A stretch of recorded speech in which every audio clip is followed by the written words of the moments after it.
आधे घंटा तो है हमारे पास। औज़ुबिल्लाहि मिनश्शैतानिर्रजीम, बिस्मिल्लाहिर्रहमानिर्रहीम। अच्छा जी, दूसरा सवाल भी आज का, जैसे मैंने पहले सवाल में जिक्र किया था, वो एक साहब की तरफ से है और वो अपने पेरेंट्स के बारे में पूछ रहे हैं कि जी नार्सिसिस्टिक पेरेंट्स जो उनसे हैं उनसे कैसे डील किया जाए।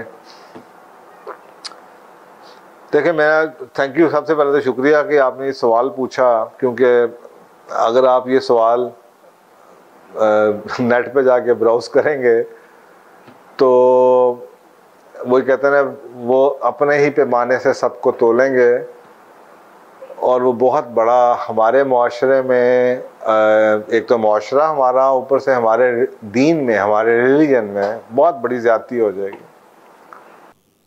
और मेरा ख्याल है कि यही सबसे बड़ी स्ट्रेंथ है हमारी कि यार, अगर मैं हमेशा लोगों से कहता हूँ कि यार अपने घरों की बातें, मेरा ख्याल है कुरान पाक में भी शायद कुरान पाक में भी है, आयात हैं जो कि अक्सर कात ये कहती हैं कि गैर मुस्लिम्स को अपना दोस्त ना बनाओ। तो मैं अक्सर कात उसकी कई परसेप्शन और कई इंटरप्रिटेशन हो सकती हैं, कई जगहों पे उसके मायने फ़र्क होंगे, लेकिन काउंसलिंग के बारे में उसके मायने शायद मुझे लगता है यही है कि अगर आप एक मुसलमान मुआशरे में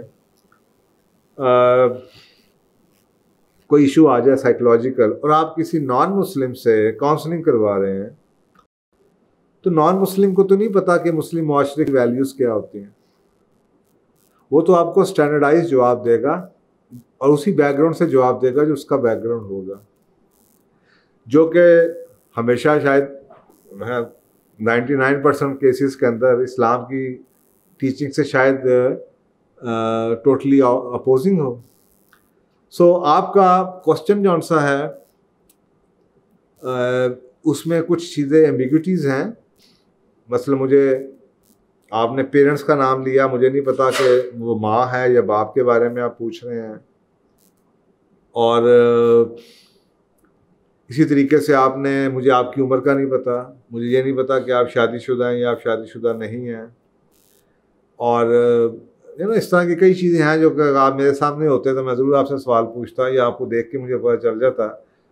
तो ये जो चीज़ें हैं शायद मैं इनको केटर ना कर सकूं, तो लेकिन जो जनरल गाइडलाइंस हैं पेरेंट्स के साथ, नार्सिसिस्टिक पेरेंट्स के साथ डील करने की इस्लामी मुआशरे में, वो वही है, वो मैं आपसे जिक्र कर देता हूँ। और ये बहुत अहम इसलिए है कि नेट के ऊपर आपको, बदकिस्मती ये है कि आपको नेट के ऊपर भी मुसलमान लोग भी उसी रॉ में या तो आपको जवाब नज़र आएगा टोटली इस्लामी जवाब नज़र आएगा, किसी मौलाना साहब का, किसी मुफ्ती का, किसी आलम का, इस्लामिक स्कॉलर का, कि माँ बाप के साथ कैसे हैंडल किया जाए, या आपको जवाब नज़र आएगा जिसका टिल्ट टोटली वेस्टर्न होगा, चाहे जवाब मुसलमान ही दे रहा हो। मतलब वो वही आपको बातें बता रहा होगा, चाहे उस वेबसाइट मुसलमानों की वेबसाइट है, लेकिन वो क्योंकि बंदे वहीं पे पैदा हुए हैं, वहीं पे उनकी तरबियत हुई है, तो अच्छे मुसलमान होंगे। आई एम नॉट सेइंग कि वो अच्छे मुसलमान नहीं होंगे, लेकिन उनकी वैल्यूज़ वैसी हो चुकी होंगी, तो उनका जवाब जो है वो आलमोस्ट वैसा ही होगा जो कि वेस्टर्न लोगों का जवाब होगा कि माँ बाप के साथ कैसे हैंडल करना है। तो इस सवाल का जवाब देने से पहले मेरी रिक्वेस्ट आपसे ये है कि मेरे कुछ और प्रोग्राम्स हैं, वो आप ज़रूर सुनिएगा। मसलन मेरा एक प्रोग्राम है narcissism surfing is breaking happy homes. ये प्रोग्राम ज़रूर सुनिएगा ताकि आपको, जो मैंने आज आपके सवाल का जवाब देना उससे पहले आपको बैकग्राउंड मिल जाए। नंबर 2, एक और मेरी ऑडियो है, एक और मेरा सवाल था, damaging parent child relationship, how to save it. ये जो बच्चों के वालिदैन के साथ ताल्लुकात ख़राब होते चले जा रहे हैं, इनको कैसे बचाया जाए, उसकी क्या वजूहात हैं, ये ज़रूर प्रोग्राम देखिएगा। तीसरा मेरा प्रोग्राम है इंक्रीज्ड पर्सनैलिटी डिसऑर्डर्स के ऊपर, और चौथा प्रोग्राम ये है कि मेरे मियाँ अपने बाप को कुछ नहीं कहते। वो ये 4 प्रोग्राम, इस प्रोग्राम से पहले अगर आप सुन लें तो आपको पूरी पिक्चर समझ आ जाएगी।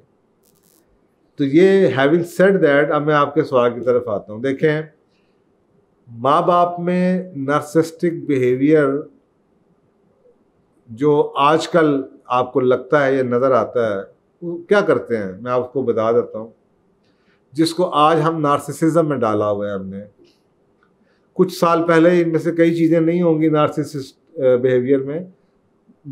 एक नस्ल पहले शायद कुछ और भी ना हो, 2 नस्लों पहले शायद इनमें से कोई भी ना हो, लेकिन आज जो बिहेवियर माँ बाप के नार्सिसिस्टिक समझे जाते हैं नई नस्ल में, वो क्या है?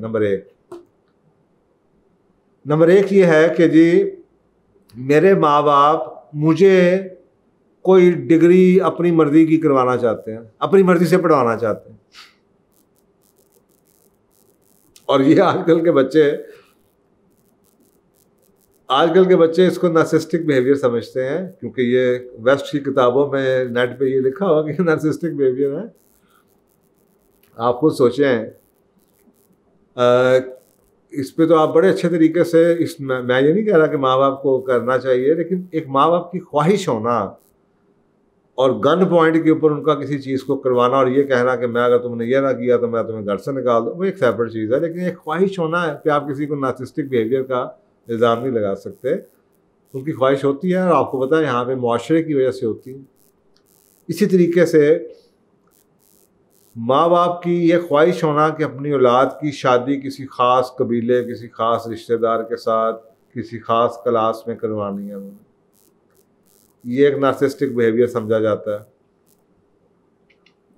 और इसकी भी वजह आपको पता है कि हमारे माशरे की कई ऐसी चीज़ें, आई एम नॉट सेइंग कि ये गलत नहीं है, मैं सिर्फ ये बता रहा हूँ कि वो कौन से बिहेवियर हैं जो आजकल माँ बाप के, ऐसे कौन से बिहेवियर हैं वालिदैन के जो कि औलाद जौन सी है वो नार्सिसिस्टिक समझती है। नंबर 3, बच्चे को इमोशनली ब्लैकमेल करना, वो करवाने के लिए जो वो खुद करवाना चाहते हैं। अक्सर औक़ात शादियों के बाद बच्चों को ब्लैकमेल करते हैं, शादियों से पहले या रिश्ते करवाने के लिए, और शादियों के बाद बेगम के साथ अपने ताल्लुकात और माँ बाप इमोशनली ब्लैकमेल करते हैं बच्चों को ताकि वो घर छोड़ के ना चला जाए। चौथा, गाली गलौज भी कर सकते हैं, ये भी नार्सिसिस्टिक बिहेवियर है। इसी तरीके से बच्चों की मूवमेंट को किसी वजह के बगैर रोकना, तुम उधर नहीं जाओगे, ये तो अंडरस्टैंडेबल है कि यार रात को 10, 11, 12 बजे हमारे फैमिली, हमारी सोशल सिस्टम की, यार ये अच्छी बात नहीं है लड़कियों का 10 बजे 11 बजे जाना। अगर आप उसमें से कल्चरल एलिमेंट, रिलीजियस एलिमेंट को निकाल दें तो फिर आपको ये बात समझ नहीं आएगी, फिर आपको हर चीज़ उनकी लगेगी नार्सिसिस्टिक है। लेकिन अगर उनका ये पॉइंट जेन्युइन है रिलीजियस पॉइंट ऑफ व्यू से, लेकिन आजकल के बच्चे उसको भी नार्सिसिस्टिक समझते हैं।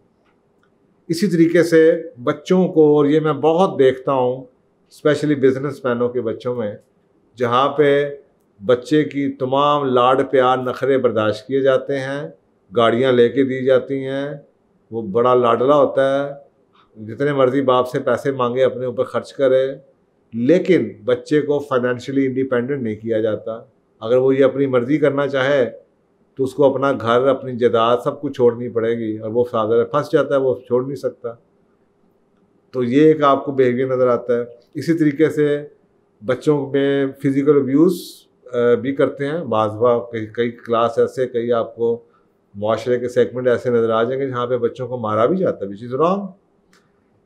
और इसी तरीके से बाज़ माँ बाप ऐसे हैं जो बच्चों को ग्रो नहीं होने देते, उन्हें अपने पैरों के नीचे छुपाए रखते हैं और उन्हें ग्रो नहीं होने देते कि वो अपने आप को डिस्कवर कर सकें। तो ये कुछ बिहेवियर ऐसे हैं जो कि आपके केस में भी शायद इन्हीं में से कोई बिहेवियर 1 या 2 या 3 लगता हो, लेकिन आप उस बिहेवियर को, मैं अक्सर कहता हूँ कि बाज़ दफ़ा एक बिहेवियर को नार्सिसिस्टिक बिहेवियर कहना और एक उस बिहेवियर को करने वाले को नार्सिसिस्टिक कहने में बहुत फ़र्क है। मेरे में आप, यानी कि इसमें इतना फ़र्क है ना, कहते हैं ना कि एक बंदे को स्टीरियोटाइपिंग करना और एक उसकी किसी चीज़ को बुरा, एक बुराई को बुरा कहना और एक बंदे को बुरे कहने में बहुत फ़र्क है। And we have to be very very careful.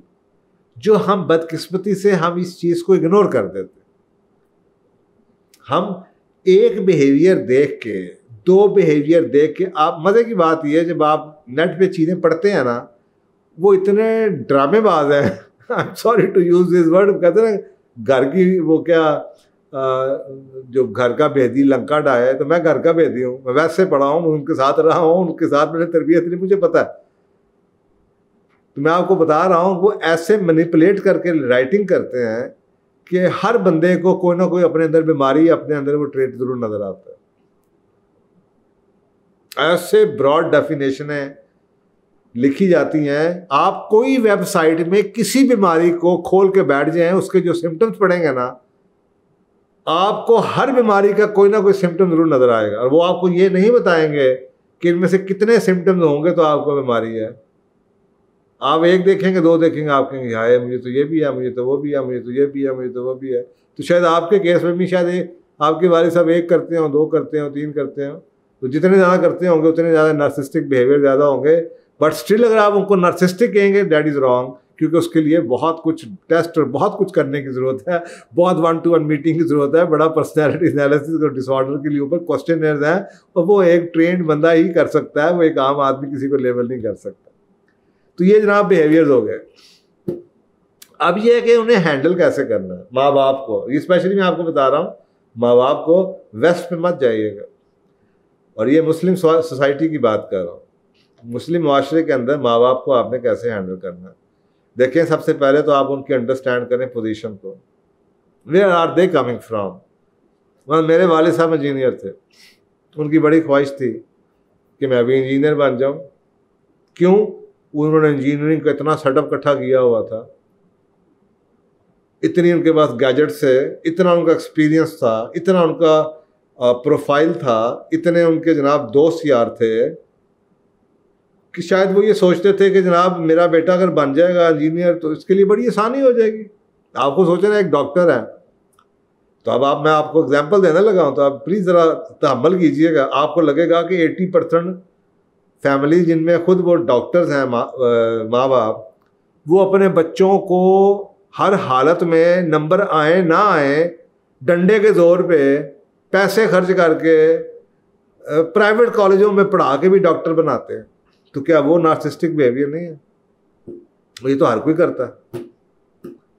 लेकिन आप ऐसे किसी को जिस पे दिल करे आप लगा दें, और जिस पे दिल, यानी कि वही बिहेवियर अगर बच्चा नहीं समझता नार्सिस्टिक है तो वो नहीं है, और वो समझता है तो वो समझता है। अगर बच्चा इतना ही बागी हो गया है कि वो जनाब उसको लग रहा है, तो मैंने तो वालिद साहब से मैंने तो वो नहीं किया कि जो मेरे वालिद साहब चाहते थे, उनकी ख्वाहिश थी और मुझे उनकी पोजीशन समझ आ गई जो क्यों चाहते हैं। वो at the end of the day वो मेरा भला ही चाहते थे।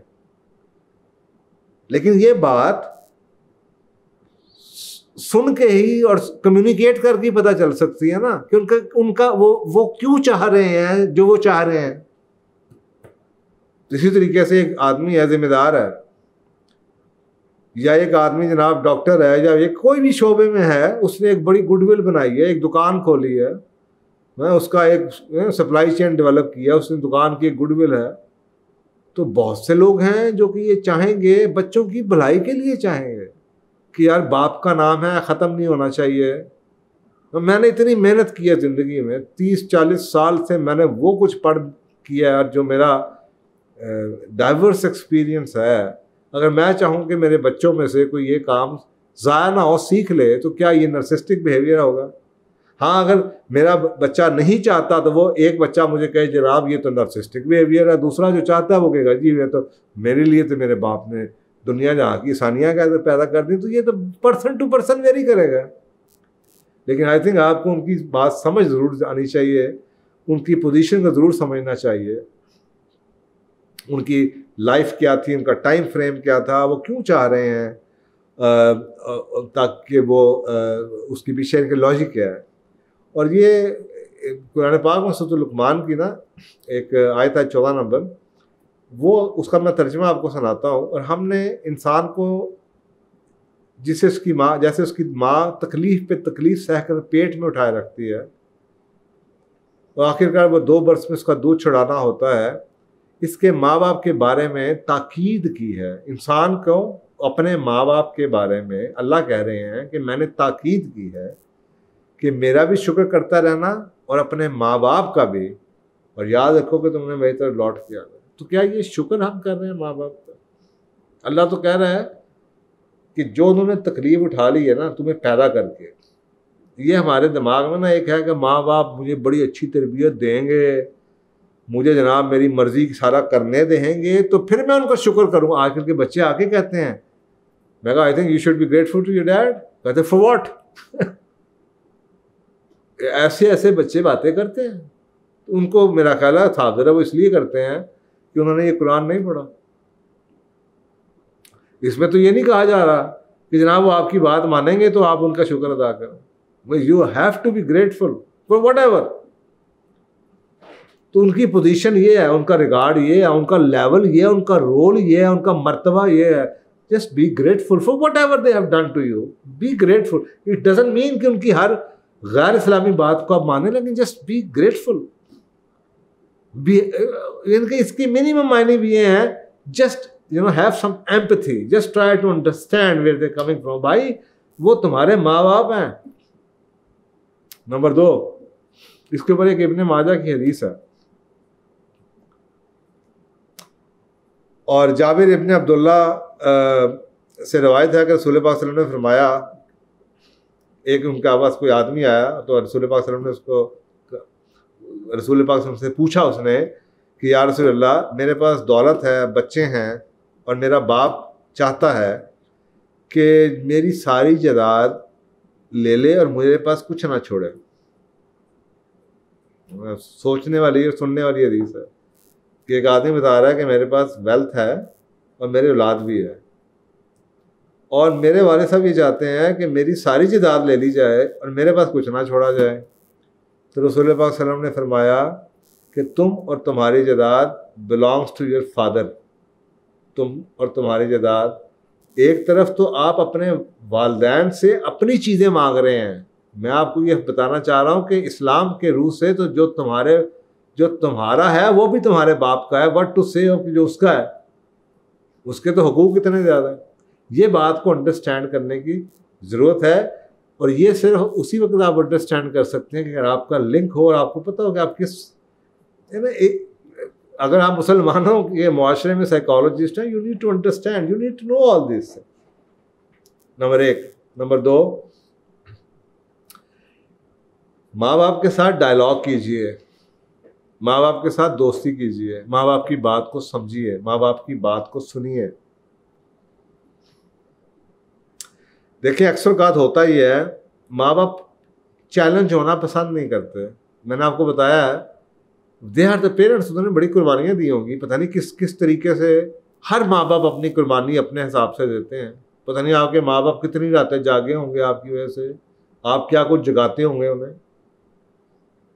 तो वो चैलेंज नहीं माँ बाप को किया जाता है, माँ बाप के साथ प्यार किया जाता है। भाई आपने अगर बात नहीं माननी तो प्यार से इनको समझा दें, अबू देखें ना ज़माना बदल गया है, अब वो आजकल उस डिग्री का फ़र्क नहीं है, आजकल हम बदल गए हैं, आपको ये फ़र्क है ना मैं कुछ बन जाऊँ। आपको सोचें, मैंने अपने वाले साहब से बात की, आखिर में निकला क्या कि मुझे इसलिए बनाना चाहते थे कि मेरी ज़िंदगी आसान हो जाए, मैं अपने पाँव पे खड़ा हो जाऊं। तो मैंने कहा जी बस यही है। मैंने कहा इसका मतलब ये है कि आप चाहते हैं कि मैं अपनी लाइफ में एस्टेब्लिश हो जाऊं, मेरा अच्छा ज़िंदगी बन जाए, करियर बन जाए, आप खुश होंगे। हाँ जी। तो मैं कहा तो फिर इसका तो कहानी ख़त्म होगी, इंशाअल्लाह ताला मैं सेट हो जाऊँगा, आप फिक्र ना करें। और मैंने दिखा दिया कि मैं सेट हो गया, और मेरे माँ बाप, मेरे वाले साहब खुश थे। तो अगर आप डायलॉग करें तो आपको पता चल जाएगा। बदकिस्मती से होता क्या, हम डायलॉग नहीं करते, हम चैलेंज करते हैं। नहीं मैंने बनना, आपके मेरे पीछे पड़े हुए हैं। ये लैंग्वेज हम माँ बाप के साथ बोलते हैं, ये जुल्म है। तो ये बात आपके साथ, ज़रूरी नहीं कि आप उनकी बात माने, लेकिन आपको उनके साथ बात करने का तरीका आना चाहिए, तो आप उनके साथ डायलॉग कर सकते। और ये सूरत बनी इसराइल की आयत नंबर 23 है, और तुम्हारे परवरदिगार ने इरशाद फरमाया कि इसके सिवा किसी की इबादत ना करना, और माँ बाप के साथ भलाई करते रहना। माँ बाप के साथ इंसाफ नहीं होता, एहसान होता है। और उनमें से अगर एक या दोनों तुम्हारे सामने बुढ़ापे को पहुंच जाएं तो उनको उफ ना करना, उफ ना करना, और हम बैठ के, और ना ही उन्हें झिड़कना, और उनके साथ अदब के साथ बात करना। तो अदब के साथ, अब्बू आप क्या चाहते हैं, अब्बू आप प्लीज़ मुझे बताएं, अब्बू के साथ बात करें, भाई अम्मी के साथ बात करें, बदतमीजी ना करें, चैलेंज ना करें, उनकी अथॉरिटी को आप चैलेंज ना करें, उनके रोल को, उनको तकलीफ ना दें आप।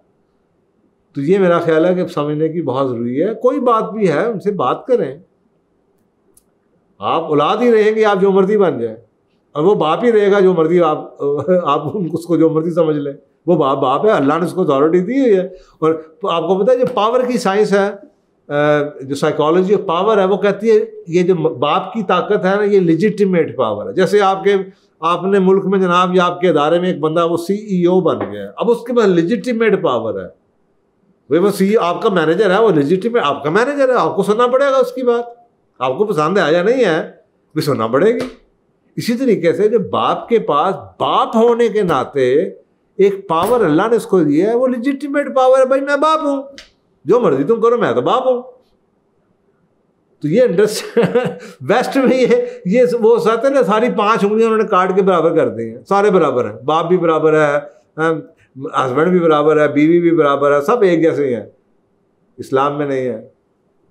तो अपने रोल्स को समझने की कोशिश कीजिए। नंबर 3,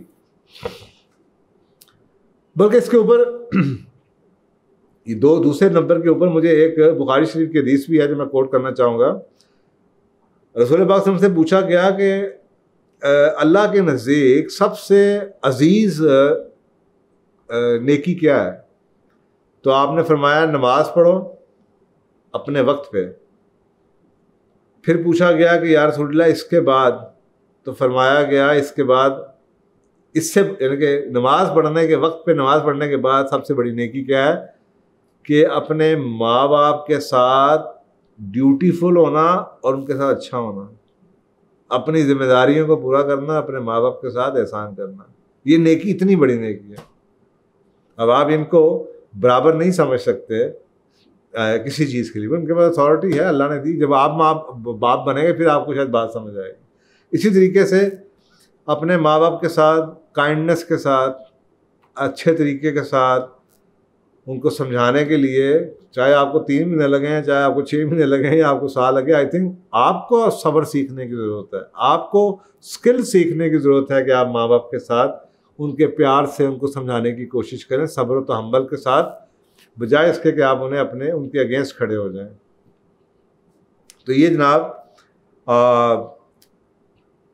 तीसरी चीज़ होगी। मतलब पहली मैंने आपको बताया नंबर 1 कि जी उनकी पोजीशन को समझें। दूसरी बात ये थी कि उनके साथ डायलॉग करना सीखें। तीसरी बात ये है कि उनके साथ काइंडनेस, मेहरबानी और शफकत का सलूक करें।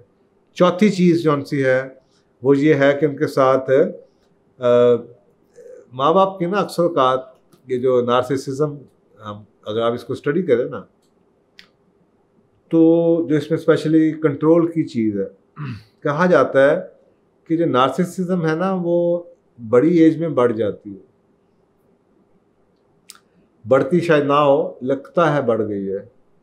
उसकी एक वजह है स्पेशली आदमियों के केस में, और वो ये है कि अगर आप इसको रिलेट करें हमारी बाकी साइंसेस के साथ, तो एक थ्योरी कहती है men have a biological need to dominate. इंसानों की, आदमियों की तभी ज़रूरत है डोमिनेट करना। अच्छा, जब तक वो दफ्तर जाते रहते हैं, जब तक वो जनाब उनके नीचे लोग रहते हैं, उनका जनाब वो जो कंट्रोल करने की टेम्पटेशन है वो दफ्तर में पूरी हो जाती है।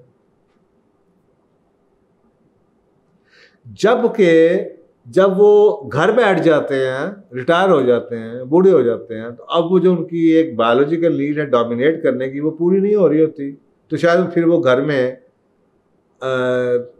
ज़्यादा डोमिनेट करना आपको लगता है कि उन्होंने शुरू कर दिया। सो ये जो एक एल्डरली, यानी कि जो उम्र सीधा नार्सिसिस्ट होता है, वो नहीं बदलेगा, उसने नहीं बदलना।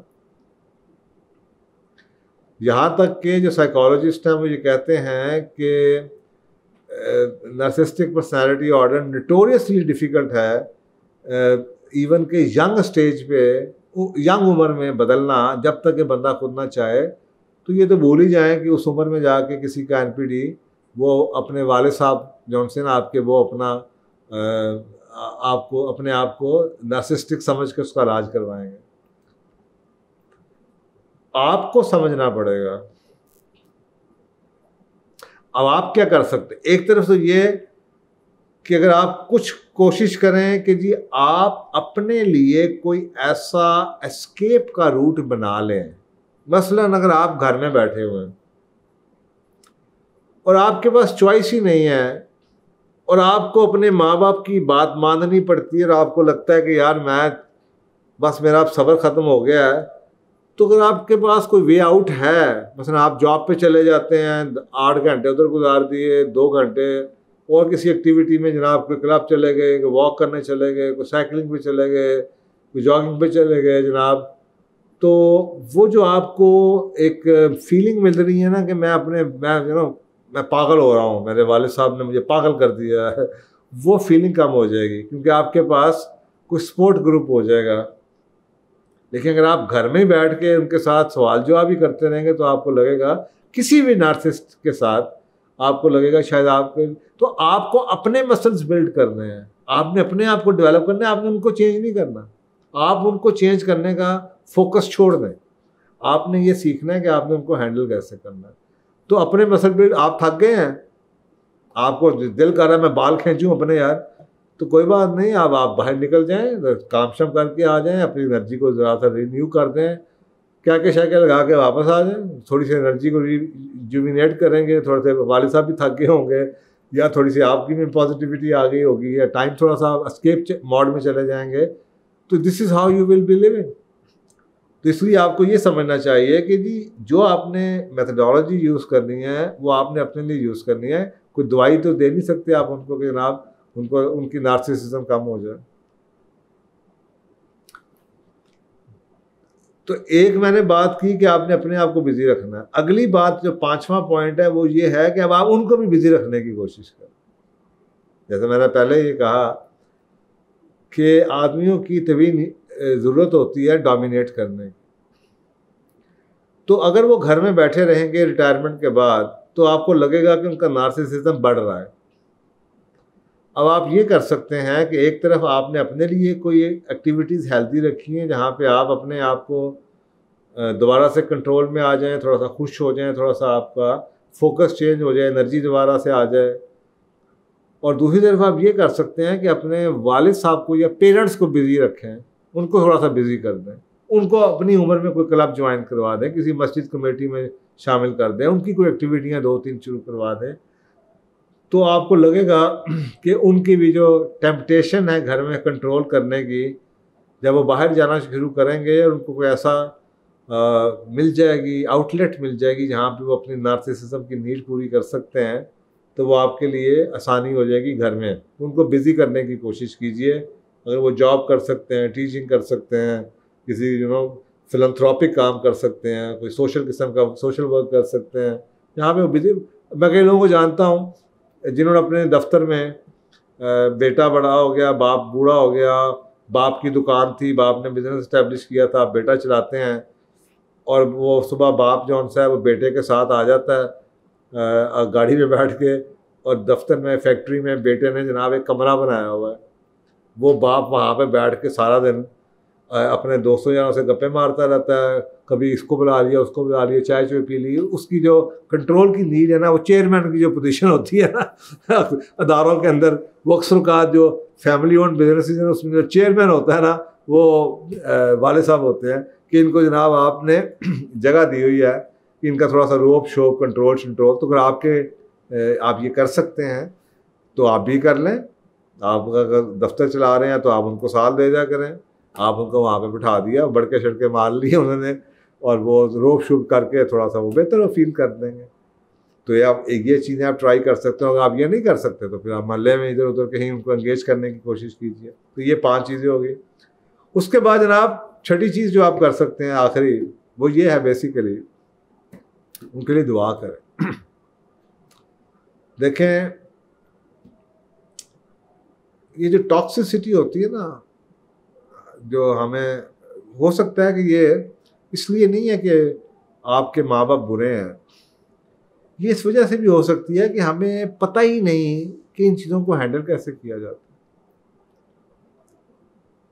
अगर आपने देखा हो और लोगों को, अपने बड़ों को, बूढ़ों को हैंडल करते हुए, तो शायद आपको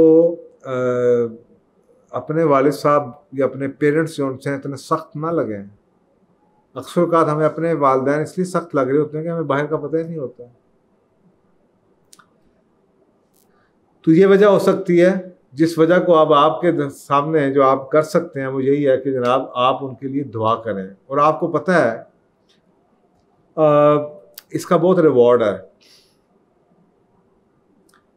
और इसमें एक हदीस भी मैंने एक जगह पढ़ी थी कि एक शख्स के रुतबा बुलंद कर दिया जाएगा, तो वो पूछेगा मेरा रुतबा क्यों बढ़ा दिया गया है? तो उसने कहा इस वजह से कि तेरी औलाद तेरे मरने के बाद तेरे पीछे से दुआ या नेक अमाल कर रही है।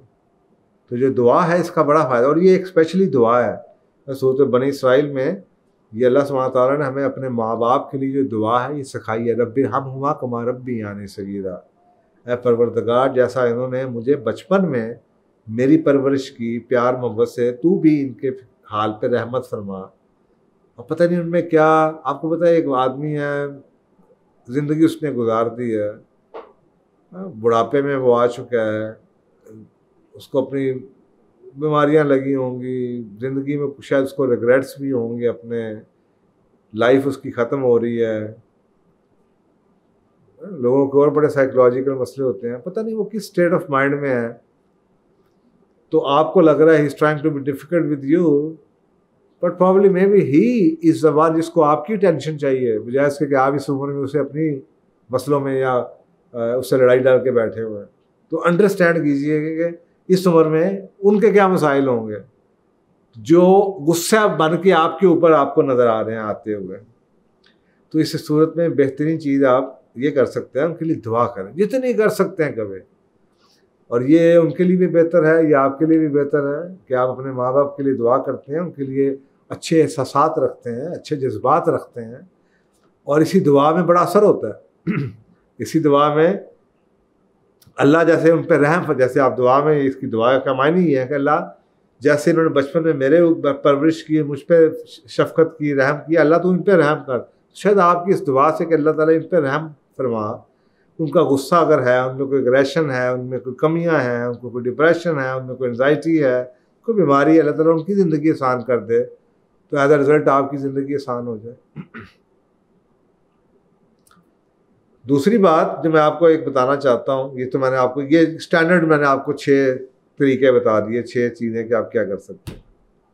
एक बात याद रखिए कि 3 सिनेरियोज होते हैं। अभी मुझे इन सिनेरियोज का पता नहीं। मसलन एक सिनेरियो ये है कि आप उन पर डिपेंडेंट हैं, दूसरा सिनेरियो ये हो सकता है कि वो आप पे डिपेंडेंट हैं, और तीसरा सिनेरियो ये हो सकता है कि आप दोनों एक दूसरे पे डिपेंडेंट हैं। पाकिस्तान में एक सर्वे के मुताबिक 30% एडल्ट ऐसे हैं जो अपने माँ बाप का भी ध्यान कर रहे हैं और अपनी औलादों का भी ध्यान कर रहे हैं। अच्छा, अब मसला ये है, ये बड़े कॉम्प्लेक्स हो जाता है। अगर आप उन पे डिपेंड कर रहे हैं, अगर फ़र्ज़ करें आपके पास चॉइस है और उनको आपकी हेल्प की ज़रूरत नहीं है, अल्हम्दुलिल्लाह दे आर सेट, उनकी हेल्थ ठीक है, या वो काम में बिज़ी हैं, या उनकी सोशल लाइफ एक्टिव है, तो फिर आप थोड़ा सा उनसे फासले पे रह सकते हैं। ऊपर वाले घर में शिफ्ट हो सकते हैं, साथ वाले घर में शिफ्ट हो सकते हैं, किसी और जगह पे शिफ्ट हो सकते हैं। और अगर आप उन पे डिपेंडेंट हैं इतने ज़्यादा कि आप उस घर को छोड़ने के काबिल भी नहीं है, जो कि आपके वालिद साहब का घर है, तो आपके ख्याल में ये ज़्यादती नहीं है कि आप जिसके घर में रह रहे हैं आप उसी को बदलने की कोशिश कर रहे हैं?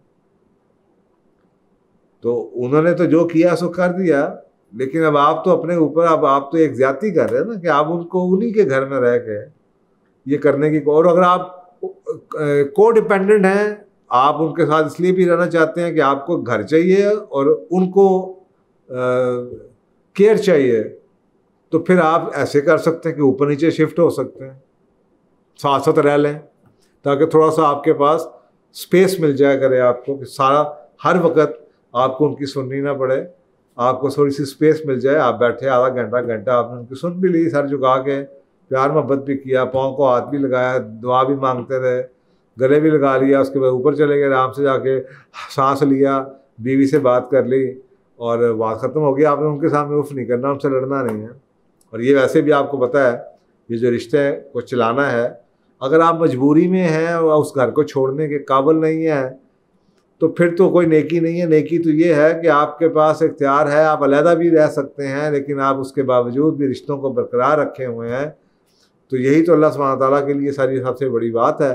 सूतरात के अंदर यही तो कहा गया, जो लोग अल्लाह से अहद वासिक करके उसे तोड़ डालते हैं और जिन चीज़ों का जोड़े रखने का अल्लाह ने हुक्म दिया है उसको कता कर देते हैं। इनके रिश्तों को जिनको अल्लाह ने हुक्म दिया कि जोड़े रखो, उनको तोड़ देते हैं। मतलब अगर आपके पास जॉब आ जाए, पैसे आ जाएं और आपके वालिद साहब आपको पसंद नहीं है, पेरेंट्स पसंद नहीं है, आप उन्हें छोड़ के चले जाएं, तो टेस्ट तो फिर शुरू होगा कि उनको आपकी ज़रूरत नहीं है, आपको उनकी ज़रूरत नहीं है। उसके बावजूद आपने टाइम बरकरार रखी हुई, आप हर दिन में 3 दफ़ा उन्हें कॉल करते हैं, उनका हाल पूछते हैं, वीकेंड पे आते हैं, उनके साथ टाइम गुजारते हैं, बैठते हैं। लेकिन अगर आप मजबूर हैं उनके साथ रहने पे, उन्हीं की जगह पे रहने के, क्योंकि उनके पास रिसोर्सेज आपके पास है नहीं, तो फिर आपकी थोड़ी सी सिचुएशन फ़र्क है। और आपको जो वो 6 गाइडलाइन है उसमें थोड़ा सा आपको बैलेंस आउट करना पड़ेगा इन 3 सिचुएशंस को देखते हुए। तो बुनियादी तौर पे अगर इसी तरह से अगर आप देखें, अल-बुखारी शरीफ की एक रिवायत है कि इसका बड़ा जो रिश्ते हैं ना, रहम के रिश्ते जो आपके अल्लाह सुब्हानहू तआला की तरफ से जिनको हुक्म अल्लाह ने दिया बरकरार रखो, उनको बरकरार रखने के फ़ायदे आपकी ज़ात के ऊपर बड़े हैं। मसलन एक हदीस कहती है कि जो ये चाहता है कि उसकी ज़िंदगी की रिस्क फ़राख हो, अच्छी लाइफ उसको मिले लंबी, तो उसको चाहिए कि अपने रहम के रिश्तों को संभाल के रखें, बचा के रखें। अब आप खुद सोचें कि अगर आप उनका ध्यान कर रहे हैं, सबको पता है कि आपके वालिद साहब बड़े सख्त हैं, आपकी माँ बड़ी सख्त है, आप जाते हैं आपको गालियाँ पड़ती हैं, आप मिठाई लेके जाते हैं, फल लेके जाते हैं उनके लिए हर वीकेंड के ऊपर, फिर भी गालियाँ आपको खाते हैं आप किसी न किसी वजह से, उसके बावजूद भी आप उनसे मिलते रहते हैं। तो भाई अगर आप ये सोच रहे हैं कि आप उन पर एहसान कर रहे हैं, तो मैंने उसका सिर्फ जवाब दिया है कि इसके बदले में आपका देखें, आपका अल्लाह रिस्क फराख कर रहा है, अल्लाह आपकी ज़िंदगी लंबी कर रहा है, तो इससे बढ़ के आपको क्या बेनिफिट चाहिए। तो ये मेरा ख्याल है कि वो 6 चीज़ें जो जेनेरिक मैंने आपको बताई हैं, और उसके बाद ये जो 3 सिनेरियोज़ मैंने बताए हैं, इन 3 सिनेरियोज़ की बेस पे उन 6 चीज़ों को आप कस्टमाइज़ कर लें। और वो कस्टमाइजेशन 3 चीज़ों पे कि क्या आप उन पे डिपेंडेंट हैं, वो आप पे डिपेंडेंट हैं, या आप दोनों एक दूसरे के ऊपर डिपेंडेंट। इन 3 सिनेरियोज़ के ऊपर वो जो 6 चीज़ें हैं उनको आप कस्टमाइज़ करके अपनी रेसिपी आप बना सकते हैं, जिससे आपको एग्जैक्टली ये पता चल जाएगा कि आपको अपने माँ बाप के साथ कैसे हैंडल करना उनको चाहिए। तो मेरा ख्याल है कि ये आई होप कि आपको ये जवाब इसमें से जो चाहिए वो मिल गया होगा। तो बुनियादी यानी कि कहते हैं ना, हर एक यूनिक सिचुएशन होती है। तो ये जो यूनिक सिचुएशन आपकी है, मैंने आपको एक यूनिवर्सल या एक स्टैंडर्डाइज फार्मूला दे के 3 सिनेरियोज बताया। वो 3 सिनेरियोज मुझे नहीं पता आपके केस में, वो आपको पता है। उन 3 सिनेरियोज को देखें कि उन 3 सिनेरियोज को सामने रखते हुए आप क्या कर सकते हैं। मसलन अगर आपको एक मैंने बताया है कि आप उनके लिए काइंडनेस और अंडरस्टैंडिंग, उनके लिए मेहरबान रहें। अगर आप उनके साथ रहते हैं तो मेहरबानी कुछ और है, अगर वो आपके साथ रहते हैं तो मेहरबानी कुछ और है। अगर आप दोनों को एक दूसरे के साथ मजबूर हैं रहने के लिए, तो मेहरबानी कैसे करेंगे वो फ़र्क होगा। तो इस तरीके से इन 6 चीज़ों को उन 3 सिनेरियोज़ के ऊपर अपने लिए कस्टमाइज़ कर दें। आप देखेंगे इंशाअल्लाह आपके ताल्लुकात भी बेहतर हो जाएंगे और आपको एनर्जी भी मिलेगी। तो थैंक यू वेरी मच, जज़ाकल्लाह। अस्सलाम वालेकुम दोस्तों, पूछो और जानो कि ये सेशंस आपकी पुरज़ोर गुजारिशों पे शुरू किया गया था। हमारी आपसे ये गुजारिश रहेगी कि इन वीडियोस को ज़्यादा से ज़्यादा आगे तक पहुंचाएं और सदका जारिया में शरीक हों, क्या पता आपकी शेयर करने से कितने घर उनके हालात बदल सकते हैं और आप सदका जारिया का हिस्सा बन सकते हैं। जज़ाकल्लाह खैर।